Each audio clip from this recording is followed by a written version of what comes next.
Sumayyaan Kaassalaam rakkoo guddaa keessa jirti. Sayidoon eega paaspoortii kaameeraa cufee kaameeraa duratti paaspoortii koo natti kennee kaameeraa cufee booda paaspoortii koo deebi'ee narraa fudhatee rakkoo cimaa keessan jira jettee naa bilbiltee bilbila gaafa lammaffaa itti deebisee bilbilli ishii hin hojjetu jettee akka malee aarte jechuudha. Takkaan Sumayyaa amma miidiyaa irratti ishii bareetti takkaa akkas akka aarte argeen beeku jechuudha. Garuu viidiyoo kanarratti akkaataan ishiin itti aarte salaamii fi baay'ee tokko keessi ishii gubate jechuudha. Egaa hordoftoota koo maal isiniin jechuun barbaadee salaam kaa iddoo poolisii Sayidootti waamtetti Sayidoon immoo intalli kun yakkamtuudha miimoorii koo hattee dhufte jedhee poolisoota itti deebisee akka ishee qabsiisee beektanii yookiin argitanii jirtu jechuudha. Egaa kana qabamuu ishii salaam qabamuu ishii baay'ee tokko kan aarte yoo ta'u Sumayyaanii akkasuma immoo maalti ishee aarse Sumayyaa dabalataan wanti ishee aarse Sumayyaa Sayidoonii fakkeessadha fakkeessee jiraata dhimma biraatiif deemee dhimma biraa raawwatee bakka hin taanetti argame bakka hin yaaddamnetti mul'ate sababiin inni gara Yemen deemee fi ijoollee isaati kan jedhamee itti shakkame ijoollee isaati jedhamee kan itti shakkame DNA isaanii mararsiisuuf deeme garuu immoo eega achi ga'ee booda wanti inni raawwate kan biraati. Kun akkamitti ta'a? Kana jechuun inni ijoollee isaa barbaadaa hin jiru ammas taananii dhimma biraatiif socho'aa jira malee dhimma ijoollee isaatiif miti osoo dhuguma ijoollee isaatiin wal arguuf fedha qabaata ta'ee waa'ee miimoorii dursa hin gaafatu ijoollee isaati immoo kan dursu miimooriidha jettee akka malee haaraa jirte jechuudha. Kan miimooris yoo ta'e salaam akkuma fiddeen akkuma Itoophiyaa irraa fiddeen miimoorii yoo ta'e natti kennite miimooriin na harka jira. Miimoorii keessas kan jiru viidiyoo keessanii kan biraa immoo viidiyoo sunii maaliif gadi hin bayiniidha moo wanti si aarsee wanti miimoorii akkana akka baddee miimoorii akka gaafatu si taasise maa inni kaayyoon kee maa inni jettee Sumayyaanii akka malee aarte jechuudha. Dursa jettee dursa ani hordoftoota kootis kabajee koomentii isaan na barreessanis ilaalee abbaa wanna ta'ee fi daa'ima isaa arguu qaba daa'ima isaa itti agarsiisi jedhanii gara keessatiinis dhufanii daandii irrattis yeroo na arganii rabbi si uume jedhiif daa'ima Sayidootti agarsiisi daa'ima isaatiif jedhee olii gadi cinqamaa jira jedhanii baay'ee wanta na cinqanii fi ani maqaa hordoftoota kootiitiin dursa waadaa sii galeen ture garuu amma waadaa sana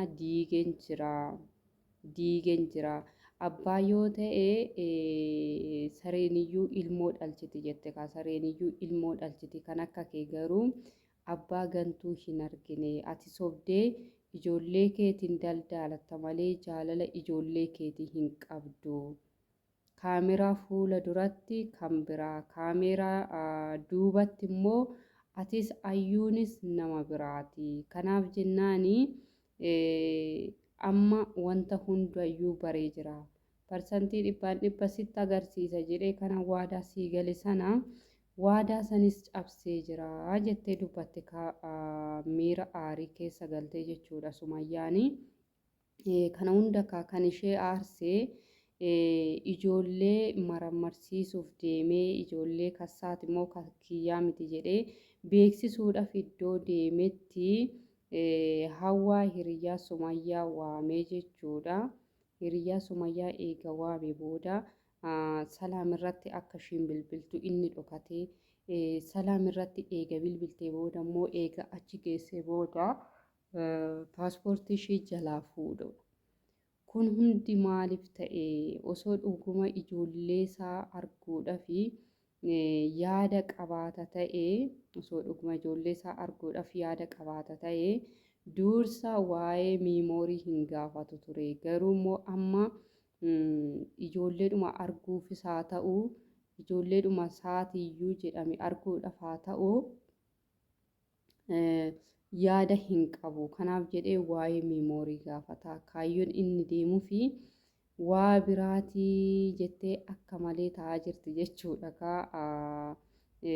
Sayidoon Salaam wanta qabsiisee fi akka malee miira aarii keessa galtee akka malee aaraa jirti jechuudha. Sumayyaan ammaan booda jetteen ammaan booda yoo ati Salaam paaspoortii ishii kennitee gara biyyaatti hin deebistu ta'ee wal arginaa.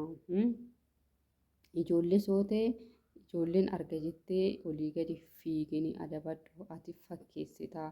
Ati fakkeessuudha malee hojiin kee dhugumaa jaalalli ijoollee keetiis rakkiseetii miti. Ati fakkeessita jaa kaameraa fuula duratti tokko kaameraa dudduubatti immoo tokko jettee akka malee taa'aa jirti jechuudha.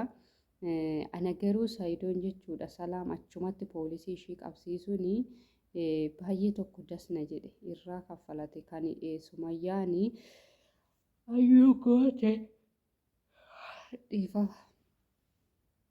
Ayyuu goote sana irraa kaffalate.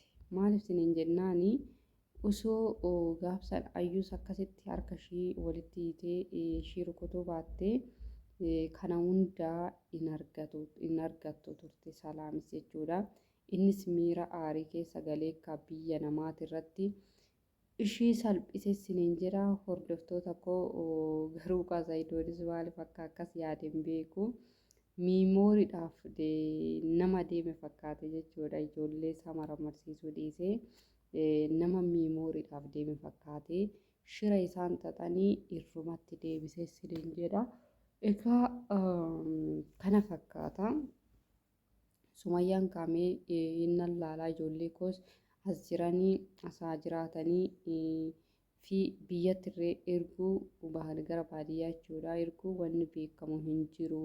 Kanaaf jennaanii ati abbaa miti walumaa gadi fiige akka saree jetteeti kan isheen deebii deebisteef jechuudha. Viidiyoo irratti ajab nama jechisiisa. Egaa viidiyoo biraatiin hanga walitti deebinutti viidiyoo kana laayik sheerii gochuu hin dagatinaadha. Galatoomaa isiniin jedha. Turtii gaarii isiniif haa ta'u. Nagaa.